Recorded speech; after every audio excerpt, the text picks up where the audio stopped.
Hello, everyone. Welcome to the Until Jacksonville podcast. I'm your host, Andrew Mayne. I'm running solo tonight due to some more scheduling conflicts, but could not let us not talk about this super jam-packed Week 3 slate that we have coming up. If you missed last episode, you got to hear me and Kirk talk about Week 2, our reactions right after the games happened. You got to see his raw emotion after the Gators lost to the USF Bulls, which I predicted, and I let him know that. It was a super fun show to do, probably the most fun I've had, which I'm biased. I love it when Florida loses. Hopefully we get a lot more episodes like that this year is what I'm hoping for. But going to jump right into this amazing Week 3 slate that we have ahead of us. Last week did a good job predicting a lot of these games, so I hope I can keep the ball rolling. We're going to talk about the Georgia-Tennessee game, Florida at LSU. We have Texas A&M at Notre Dame, South Florida at Miami, Clemson at Georgia Tech. We have Vanderbilt taking on South Carolina and many more games, but I cannot talk for 3 hours about football or I will not have a voice at work tomorrow, and I got a bedtime. So, going to jump right into it. Georgia plays Tennessee. Number 6 Georgia, number 15 Tennessee. Really big game. College game day is coming into town. This is kind of this talk of this weekend. And for Tennessee fans, they, like a lot of years recently, have thought, this is the year. This is the year. And I'm going to try to talk about this as unbiased as I can, try to use a lot of numbers and reasoning behind what I'm saying. I'm not just going to come up here and say, yeah, Georgia wins by 50 next game. But Georgia in this has owned this series as of late. They have won 8 straight, 4 of those including in Knoxville, Tennessee. The average score for those 4 games have been 41 Georgia to 10 Tennessee. Some of the big matchups, what makes this game different than years prior? Obviously, typically, these are not even a one-possession football game. Typically, it is Georgia winning by 2, 3, 4 plus possessions. So what is a possibility for this game to be close? I think one of the big changes for Tennessee, so traditionally under Josh Heupel, Josh Heupel has never scored more than 17 points against a Kirby Smart defense. Their offense, they really spread you out. They lighten the box because they are taking vertical shots and they have guys on each sideline. So the defensive backs are wide out and they pound the ball up the middle because they have a light box typically.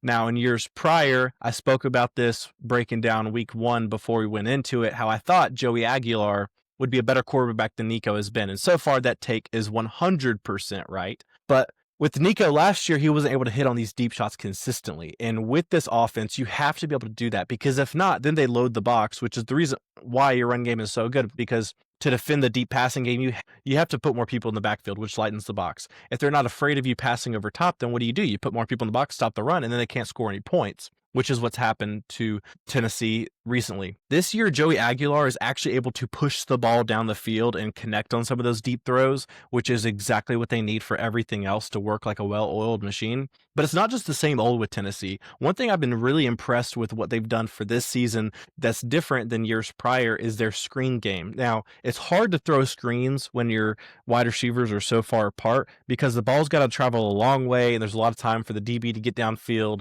And you're not going to get much out of it. Recently, what they've been doing is almost has been like an RPO screen game that's been really interesting. They'll have plays where basically a guy will go to block and they'll have a bubble kind of going behind him. But then as he's going to block, he'll cut inside and run a slant or a stick route or something like that and show hands, get open. And because of the flexibility of that offense, that's what can make it very dangerous. Because with Tennessee, they do a lot of choice routes where pre-snap, every receiver has 2 or 3 options of what they're going to do, but it's 100% dependent on how the defense plays them.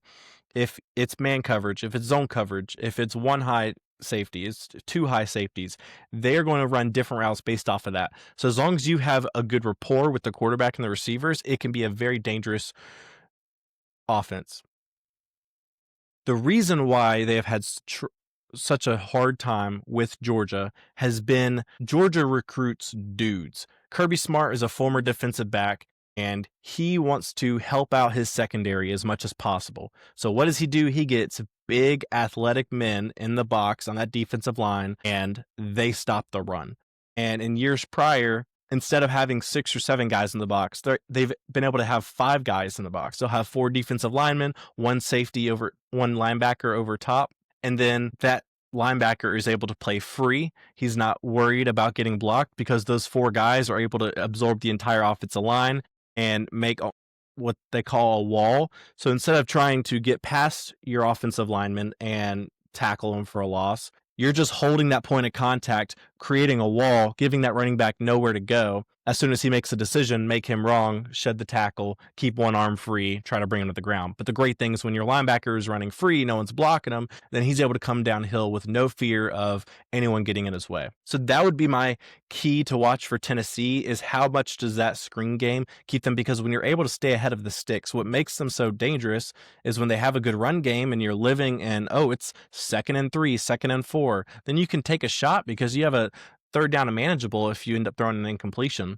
But in that, if those screen plays are doing that for you essentially, then that's what's going to give you problems as a defense. Now, Georgia traditionally has played man defense. They have gotten right in their face. They don't give them any space. You look at the Syracuse-Tennessee game, pretty much the whole game, the cornerbacks for Syracuse playing off about 8-10 yards off from the wide receiver, and they were kind of just trying not to get beat deep, which results in that a lot of easy 5 and 10 yard completions down the sideline. And when you make one guy miss, that can end up being a huge explosive. So I think Georgia gets in the face. I think they really trust their secondary for hearing different inside sources and everything. They believe they have 5 cornerbacks that are future NFL starters. They have a very good secondary, one of the best safeties in the country, still trying to figure out that safety 2 spot. But Kyron Jones has kind of taken that over and has looked really good. But that is the huge talking point, is Josh Heupel's offense versus whatever defense they're playing, and Kirby Smart's defense versus whoever they're playing. And so this is a very good matchup every year just because of how different the offense and the defense are from each other and what they want to do. But with that being said, Kirby Smart has limited it. So for Tennessee, it's going to be, can they occasionally hit a deep shot just enough to keep the defense honest? Can they run the ball efficiently, and can that screen game help out with them? For Georgia, the biggest thing that's different, I would say, is their run game. Now, last year, Georgia's run game, they were, I believe, about 103rd, 105th in the country when it came to rushing yards per game, which is way below standard for a Kirby Smart team. Traditionally, we have ran the ball at will. Last year, that was not the case. There's a lot of changes on why I think it is different this year. Even if you look at last year, playing against UMass or whatever competition we had that was lesser competition, we couldn't just lean on them and run the ball. We had to pass the ball more. We had to use a little bit more of our offensive game plan. This year against so far Austin Peay and Marshall, it's been, we were able to run the ball, we're able to lean on people. And it's not just, okay, well, they're playing lesser competition. They were able to do that against lesser competition last year. This year, they have been able to. I think also they're playing way more fundamentally sound and executing at a much higher level. If you look at them in years prior, whenever they would be running the ball, it seemed like every play, offensive lineman or the running back, someone was wrong. One guy missed a block, plays dead. Another guy misses the block, plays dead.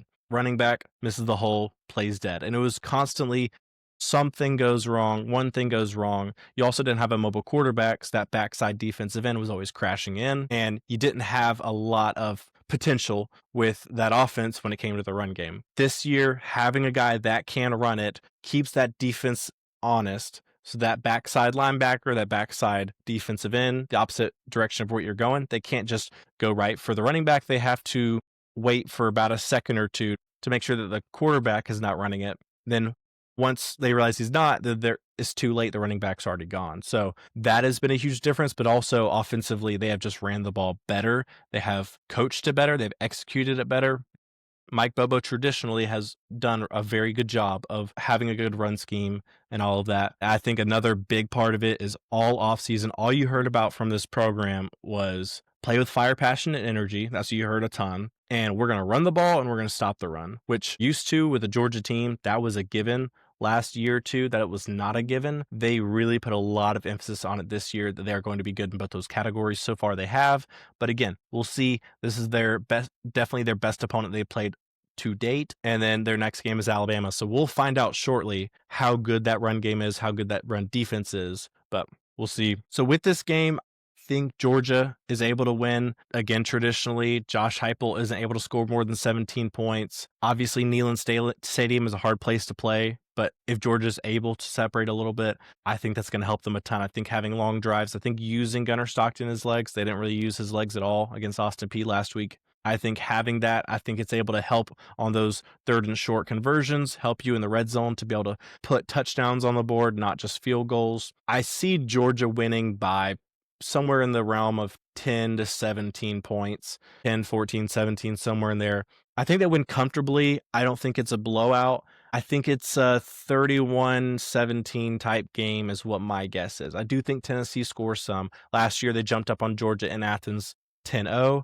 After that point, Georgia outscored them 31-7 for the remainder of the ball game. With that game, give me the Dogs. I think they win. They're favorited. They're the favorite in Knoxville. I think they're going to roll, and I really hope I'm not wrong there, because if they do lose, next game is Alabama. You have Texas coming later in the year. You got several big other games. You have also at Auburn, so we'll see. I think this is a really good Tennessee team.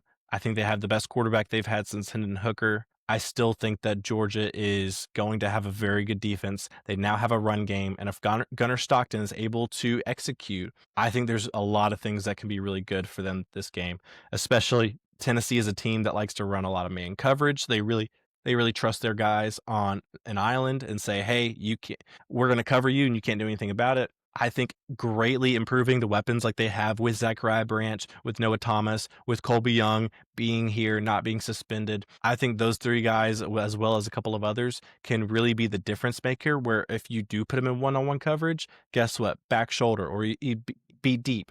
And I think that they're able to make plays. I think if Tennessee goes out here and says, we're going to run main defense and live or die by it, I think they will die by it. So give me the Dogs in that game. Next up is Florida at LSU, and I'm kind of sad that I'm having to talk about this game by myself because my colleagues are not here, and I would love to see them either say one or two things. We suck. We lost to USF. I hate everything. I don't even want to watch this game.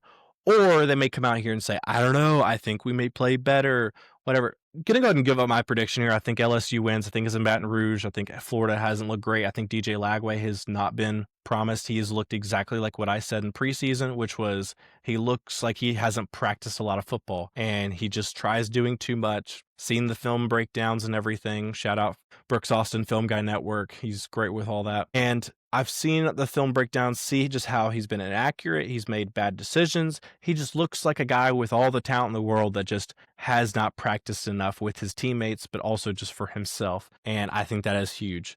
And you didn't look good at home against a G5 team. And now suddenly you're going to go to Baton Rouge and the very next week and you're going to play great. I just don't trust Florida to put up a ton of points. Now, I think they do have a couple things in their favor working for them. I think one, I've heard the term, Josh Pate talks about a lot of wounded animal mode. Sometimes when you see these teams lose and they kind of feel like their back's against the wall, I mean, they fight harder than they ever have, just like a wounded animal that's fighting for its life. With this, Florida is wounded. Do they fight their absolute tail off to make this competitive? And if it's a competitive close game, all it takes is one interception or one fumble, one bad penalty to completely flip a game. So if I was a Florida fan, that's what I'd be looking for is, hey, do we play with fire, passion, and energy? Last year, they weren't looking good through most of the year, but they flipped a switch halfway through the year, kind of going into that Georgia game, where they played way better in the back end of the year than they had previously. Other teams, you see them have an embarrassing loss like this, and their whole team just quits on them, and they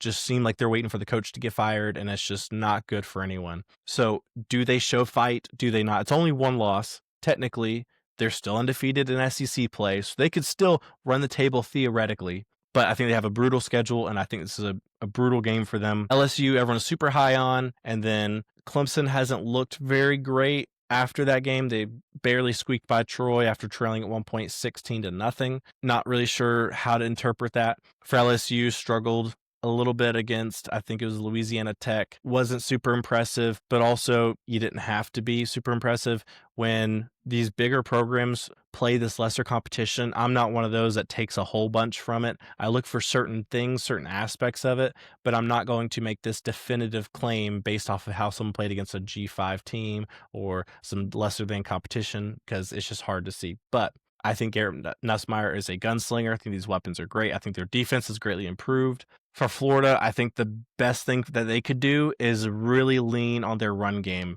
Ball for them last game, Baugh. I didn't say ball, I said ball. And he played great. They only gave him 18 carries. The first drive, I think he had 5 or 6. I think on the day he averaged over 7 yards a carry. He was a monster. I feel like every time he ran the ball, they got a first down is what it felt like. And they didn't really feed him. I think if they lean on the run game and let DJ occasionally hit on when he needs to, keep it short and simple for him, I think that could help them a lot in this game. But I don't trust Billy Napier as a coach. I don't trust him as a play caller. I think that LSU, they believe that this is their year and they have a lot of momentum and they think this is the best start to a year we've had since 2019. Things are going in a great direction. Playing in Baton Rouge is a very, very tough game to have. And Florida just kind of feels like you're waiting for your coach to get fired. So I don't expect it going great for them. So my prediction here is that LSU in the Bayou beats the Gators, and I don't think it's particularly close. I think they win by 2 to 3 possessions. It probably isn't going to be super high scoring because we haven't seen the LSU offense really pop off yet, so I'm not going to predict them to do that necessarily because I still feel good about Florida's defense. But in that game, I think it's one of those that you feel like LSU has control the whole game. Even last year, it felt like they controlled that whole game in Gainesville, but turnovers made the difference in that game. So give me LSU to take on and beat the Gators at home. Texas A&M plays at Notre Dame. Now, last year, this was a great competitive game. It was in College Station, very low scoring, a lot of great defense. For this, we don't really know what to believe because we've seen Texas A&M play 2 bad teams. And like I just said, I'm not going to pull a ton from that. And for Notre Dame, we saw them play against Miami. Didn't look great, but they came back and they showed some promise. And then last week they had a bye week. So we've only seen them play that one game. So for me, I'm still trying to figure out how I feel about them. I think the biggest factor in this game is Marcel Reed and that Texas A&M run game. I think they have 3 really good running backs. I think Le'Veon Moss is a dude. I think Reuben Owens is a dude. I think E.J. Smith, Emmitt Smith Jr. is also a dude. I think those are 3 really good running backs. I think Marcel Reed is possibly the best runner at quarterback in the SEC this year. I think they've added some good weapons like Concepcion. So really high on them. Overall, I think their run game is able to control the game. I think they have a really good defense. Notre Dame for this game, I'm just not bought in on their offense. I wasn't last week. Year before. I wasn't bought in on them previously offensively. They haven't shown me that yet. Even their little success at the end of the game against Miami seemed like it was more from defensive busts than the offense was just executing at a high level. I think in this game, home field advantage should matter a lot, but I don't know what to expect from that. Because Notre Dame is one of these places that when people play there that don't play there often, they completely take over the stadium because for them it's really cool because you go, if I'm a Texas A&M fan, when else in my lifetime are we going to play at Notre Dame? And if you can afford to go, they go. Georgia in 2017 absolutely took over at Notre Dame, probably at half the stadium. Ohio State in 2022 did something very similar where they just took over that stadium. I think it's one of those destination type places that it's just a lot of history behind it where people like to go visit it. Similar to how Vanderbilt in the past has not had a good home field advantage because everyone looks at that on the schedule and goes, hey, I'd love to just have a weekend in Nashville. Let's go up while our team's playing in Nashville. We'll go to the game and then we'll have a fun weekend in Nashville. You drag the wife along. She doesn't want to go to the football game, but she wants to hang out in Nashville for the weekend. So everyone's happy. So similar here. I'm interested to see, is it an actual home field advantage or does it feel like more like a neutral site for them? I think both teams, again, have really strong defenses. So I think it's kind of a low scoring game. I think it's similar to last year. I think it's also similar to the Miami and Notre Dame game a couple weeks ago. I think it's kind of a, what team do I trust more to get past 20 points? And I lean Texas A&M there. I think they have more explosiveness on offense at quarterback, at running back, at receiver. And I think they're able to do a lot with their defense. I think they're going to stop and limit that offense for Notre Dame. And I think they get out of it. So is CJ Carr, the quarterback for Notre Dame, is he able to continue to get better, to improve, and add to that passing game? We're still waiting for some weapons to come along. Jeremiah Love is a really good running back. Outside of him, you're trying to figure out where the other production is going to come from. So not super high on them for Notre Dame. I'm kind of prove it to me this year. And I think I'll win this game. I'm going to be super high on them the rest of the year because I think this is a good Texas A&M team. But until they show me that they can put on a good offensive performance, I'm just not going to be super high on. So give me Texas A&M to go in and beat Notre Dame, beat the Irish. We'll see. I think it's a low-scoring game. I think it's going to be very, very entertaining. So Miami plays South Florida, and the South Florida Bulls, for a quick recap of how their seasons has started. So they've been pretty bad for a while. This year, they start the year and they host number 25 Boise State. Now, people weren't necessarily projecting Boise State to be this great team this year, but last year they went to the playoffs, obviously. So it was kind of this was the best G5 team last year. One G5 team has to make the playoff because of the way it's set up right now. Our best guess is Boise State. They're consistently really good. Well, they went to South Florida and technically Central Florida, but they're called South Florida, which I've never understood. But they went in and they beat the brakes off of them. They won 31-7, I believe was the final. It was ugly. Well, South Florida the very next week went to Gainesville, Florida, and famously won 18-16. South Florida able to maintain that fire, that energy, and continue to play up and play out of their minds for 3 weeks in a row? I don't think so, unfortunately. Now, it would be a lot of fun if this is one of those games that you flip to and it's in the fourth quarter and you go, wait, USF's only down by 2 for some reason, and they're leading a final drive down the field, kind of like what happened this past week when they were down by 1. But I think it's really hard to play that good that many weeks in a row, especially against good competition. I think Florida bailed out USF a lot in that football game. I think DJ Lagway played poor. I think they played undisciplined. There were several touchdowns taken off the board from penalties. There were several drives by USF that were kept going by Florida players committing penalties. So they got a lot of help there. And I think, again, I'm high on Carson Beck in Miami for this season. I think he's playing really well. They played a bad school last week, so we don't really know how good they still are, but they played really well against Notre Dame. I think the defense has greatly improved. I think Carson Beck is doing really well. I think both lines of scrimmage are just really big and very dominant. So it's hard for me to see USF going in there and be able to just lean on them and run the ball and control the clock and get out of there with a win.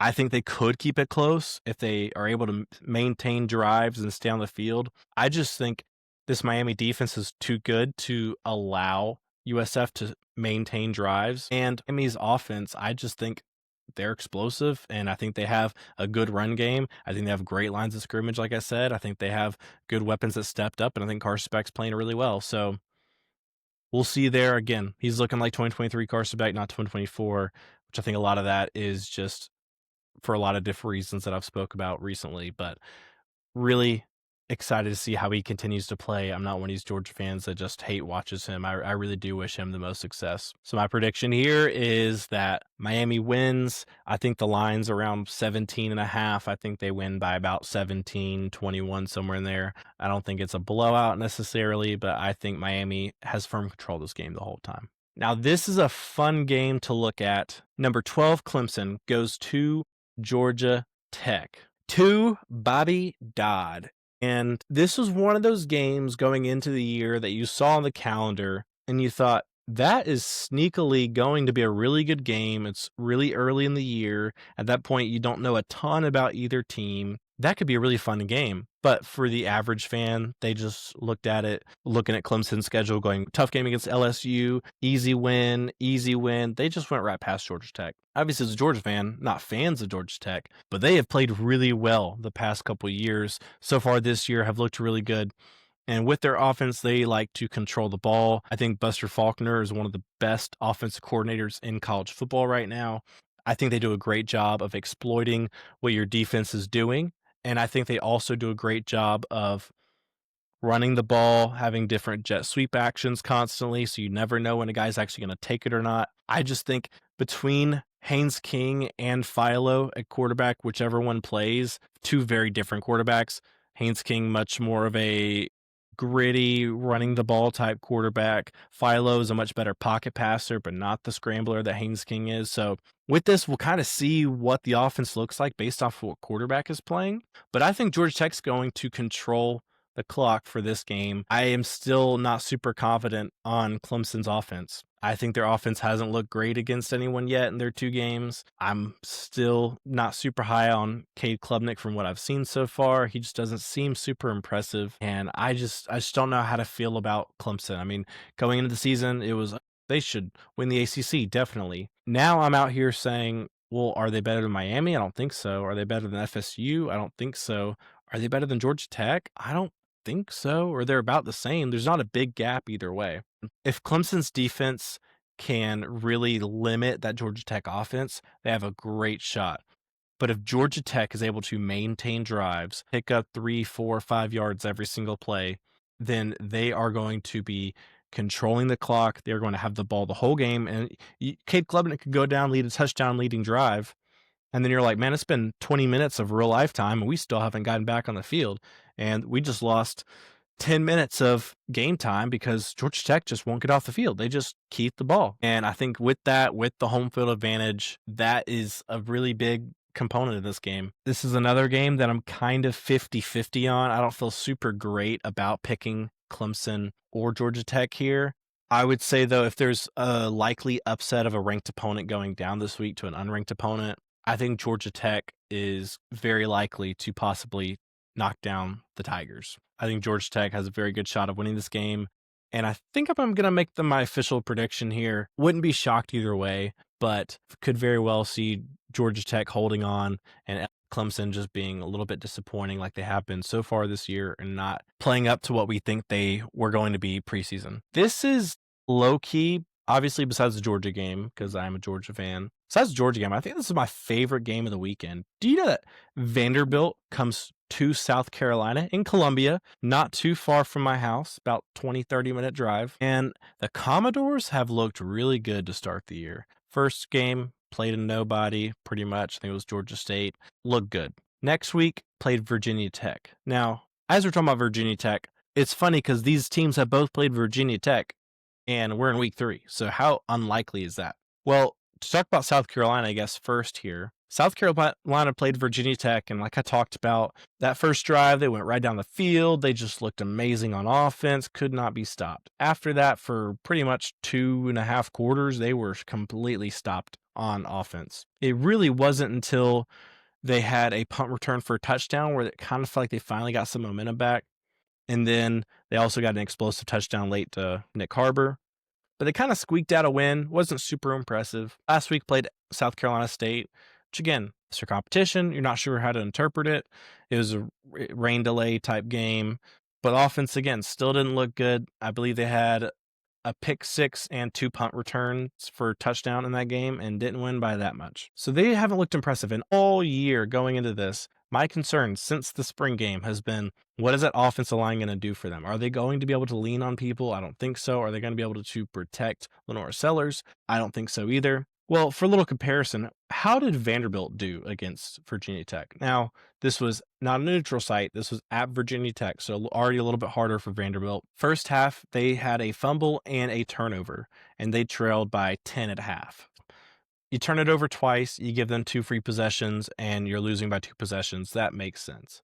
In the second half of that game, Vanderbilt just leaned on Virginia Tech that whole second half. Fun fact for you, in the second half, Vanderbilt had 321 yards of offense. Virginia Tech had 21 yards of offense. In fact, with about 4 minutes left, 4.5 minutes left, they were at negative 14 yards for the second half. So they did not move the ball. They could not get anything going on offense, and Vanderbilt was dominant, even ran the score up a little bit. They had the ball late, up by 17.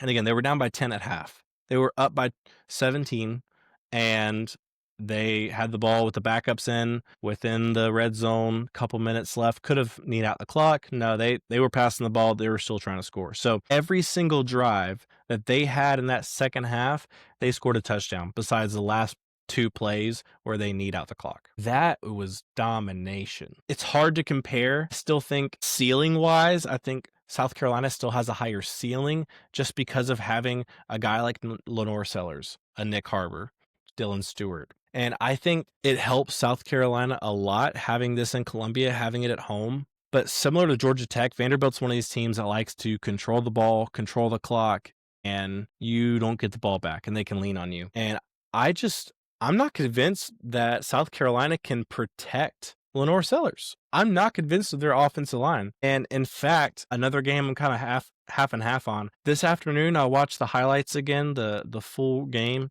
of Vanderbilt and Virginia Tech. And I came out of it thinking, I think Vanderbilt is a really, really good team. I think they could win that game. I'm going to officially predict for Vanderbilt to come to Columbia, South Carolina and knock off the Gamecocks. And I'm not necessarily pulling for that to happen. These are both teams that are fun to kind of pull for when your team's not playing. But I don't trust South Carolina to protect Lenore Sellers and establish a run game.